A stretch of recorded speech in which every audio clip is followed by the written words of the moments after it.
Hello, and welcome to Math 120 Final Exam Review, Roots, Radicals, and Exponents. My name is Tuesday J. Johnson. I'm a lecturer at the University of Texas, El Paso, and an assistant professor at Doña Ana Community College. This particular review is geared towards Doña Ana Community College, Math 120, Intermediate Algebra. The review that I'm taking these questions from can be found at the school's website, dacc.nmsu.edu/math.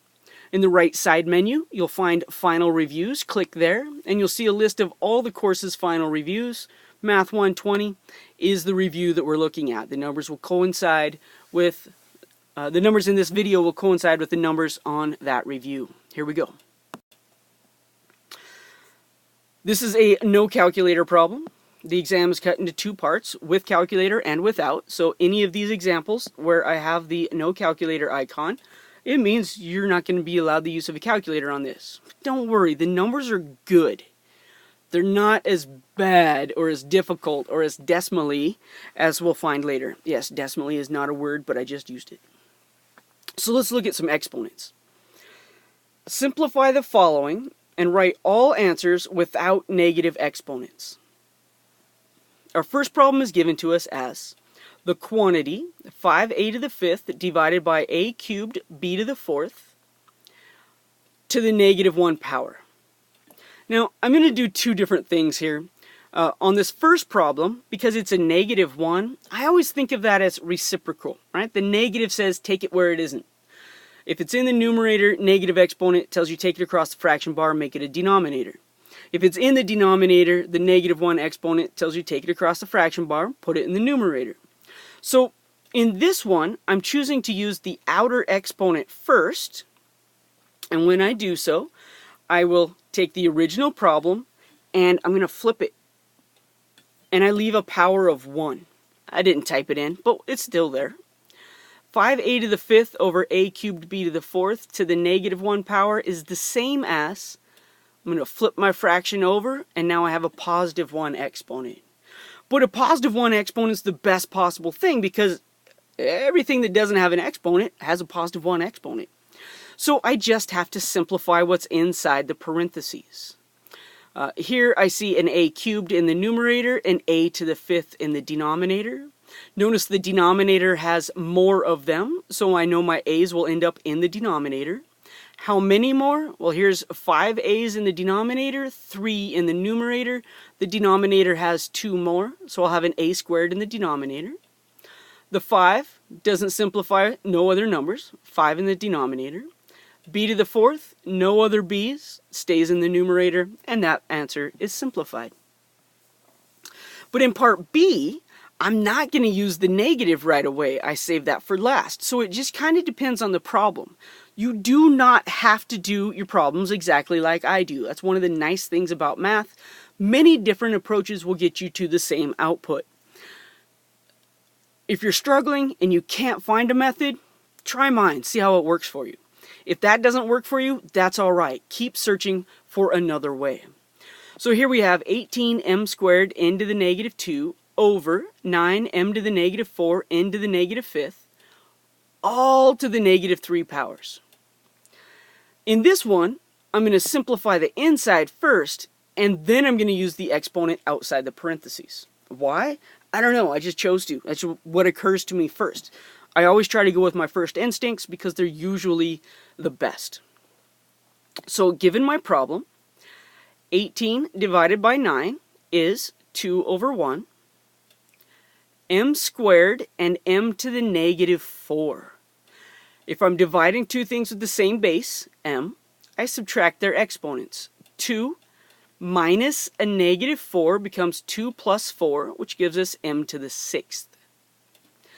Dividing two things with the same base of n, using the quotient rule, n to the negative 2 minus negative 5, so negative 2 minus a negative 5 is negative 2 plus 5, which is n to the third power. I still have the negative 3 on the outside, and I still leave that 1 in the denominator because I have a fraction. I'm just going to leave it until I'm finished with the problem to know what's going on. Now, the negative of the 3 tells me everything switches around. It's the reciprocal. So I flip everything up. What was in the denominator is now in the numerator. What was in the numerator is now in the denominator. And then I use the distribution of power over a product and a quotient at the same time. And I take 1 to the third power is 1. 2 to the third power to get 8. M to the sixth to the third power, a power raised to a power we multiply, so that becomes m to the 18th. N to the third power to the third, a power raised to a power I multiply, and I get n to the 9th. Without that 1, I might not have had my fraction in the answer. I might have just forgot completely that I had a denominator. So it's a good idea to keep your fraction as long as possible, as long as you know you're going to need it. Part C. This one is hideous. Look at that. 25x to the 5th, y to the 16th, z to the negative 8 over 157, a to the 4th, b to the negative 2. 25 and 157 don't have anything in common. X, y, z, a, b, nothing's going on, but the key is right here. To the power of 0. This looks like a really hard problem, but it's the easiest one here because anything other than 0 raised to the 0 power is 1. No work needs to be done. Answer's 1. Move on. Let's simplify some radicals. We're going to assume that each variable is non-negative and write the result in radical notation. So we start with the cube root of 8m to the third n to the 7th. So the first thing I'm going to do is I'm going to rewrite 8 as 2 cubed. And then, because it's a cube root, I'm going to remove groups of 3. So I have one group of 2's that comes out with none left over. Right? There's a whole group of 3, nothing left over. I have one group of m that comes out. There's exactly 3 of them, nothing left over. I have 2 groups of n's, right? 2 groupings of 3, because 3 goes into 7 2 whole times. But there's an extra one. Right? I have a group of 3, and then another group of 3. I've taken up 6. I have 1 left over, so that's going to stay inside. What did we just say? One group of 2's that comes outside, that's 2. One group of m's that comes outside, that's m. 2 groups of n's that comes outside, that's n squared. But there's one left over, one n left over that has to stay on the inside. That's the cube root of n left on the inside. It's like you can't go anywhere until your 2 friends show up. So there's 3 of you that go at a time. You have to wait for the next person before you can get on this ride. To simplify the square root of 24, x to the 5th, y to the 12th, z, I'm going to first rewrite 24 as 4 times 6 because 4 is the largest perfect square that goes into 24. So I'm going to remove groups of 2 because of the square root. The square root of 4 is 2. The square root of 6, I don't know, so it stays inside. It doesn't have any groups of 2. 2 goes into 5 2 whole times with 1 left over. 2, right, because it's square root, goes into 12 6 times evenly.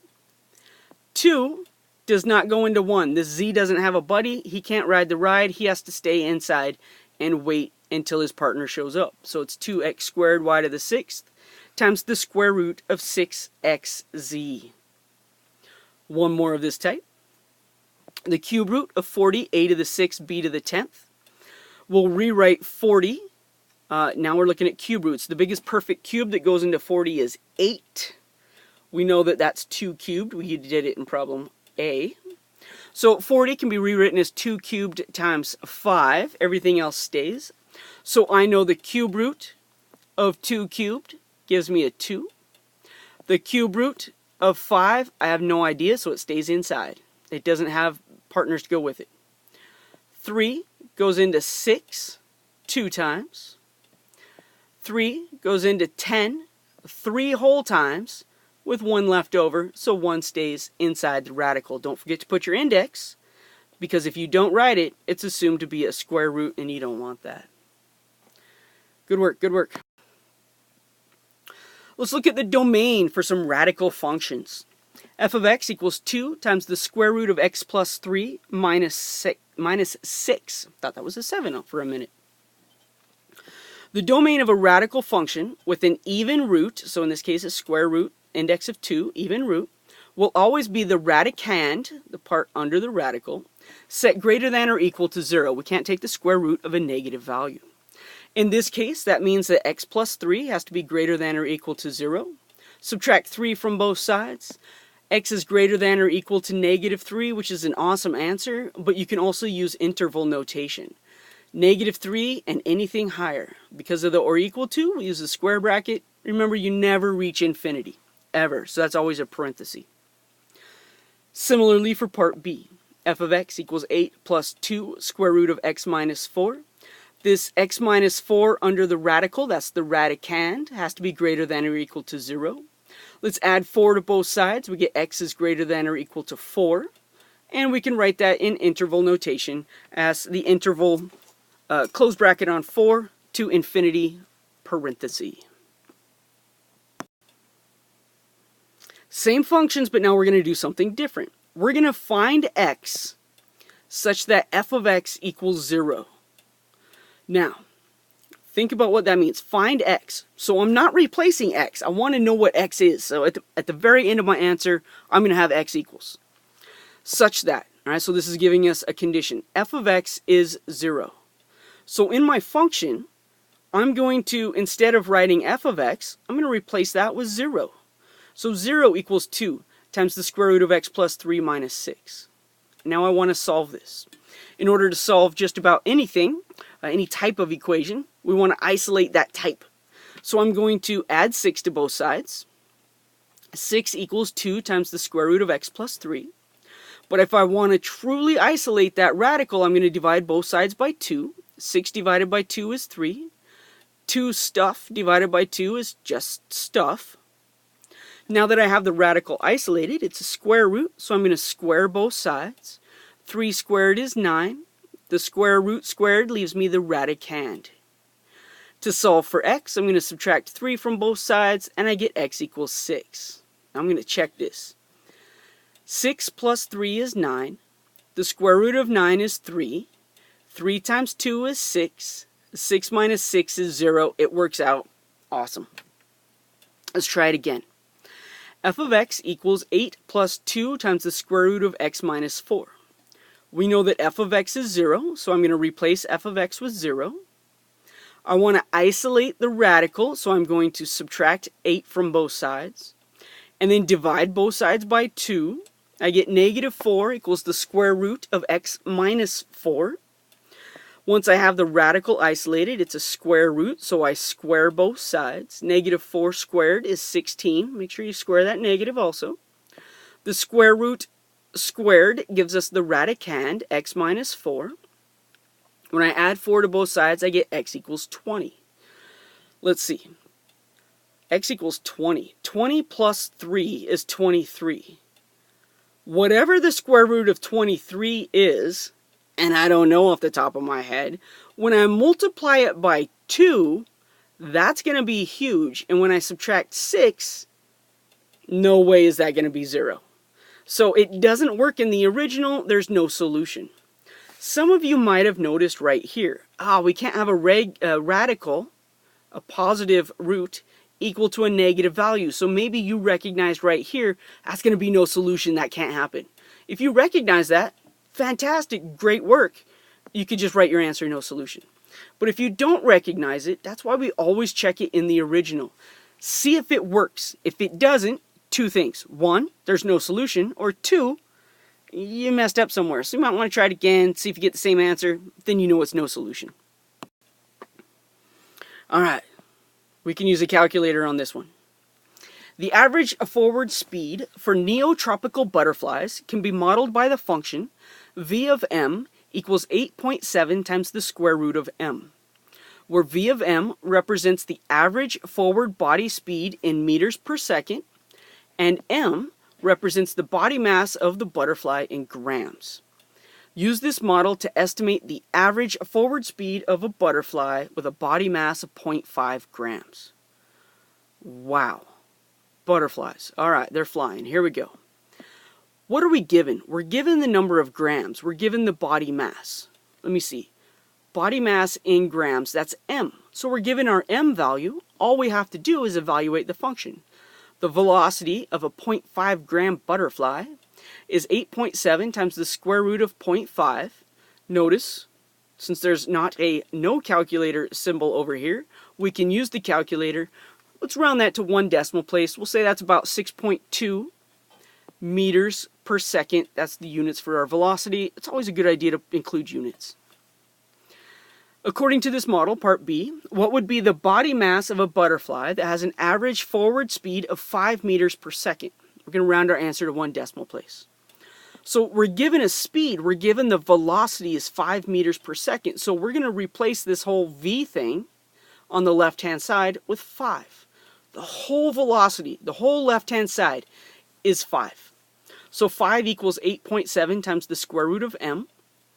To isolate m, we first divide, get the radical by itself. And I'm not going to find that number yet. I'm going to let my calculator handle this later.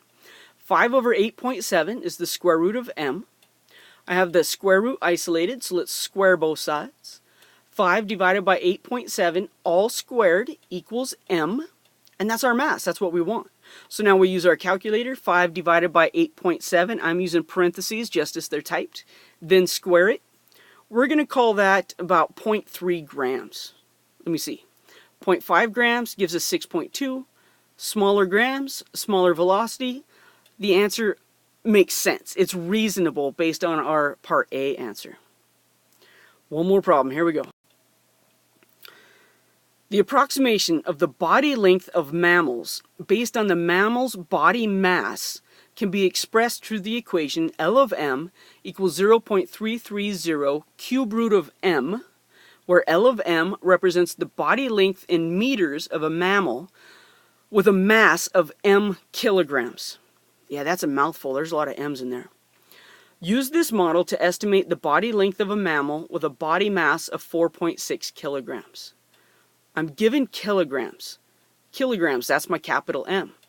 Oh look, my capital M is 4.6. Everywhere I see an M, I put in 4.6, which means I evaluate 0.330 cube root of 4.6. Using the calculator, that's about 0.5 meters. My length is given in meters, so I include the units. Part B. With this model, estimate the body mass. So now we're going to estimate the mass. That means find m. With a body length of 1 meter. Round to 1 decimal place. So the body length, the L stuff, that gets replaced by 1. 1 equals 0.330 cube root of m. Solving radical equations. We want to isolate the radical. So we're going to divide by 0.330 on both sides. I'll end up with 1 divided by 0.330 equals the cube root of m.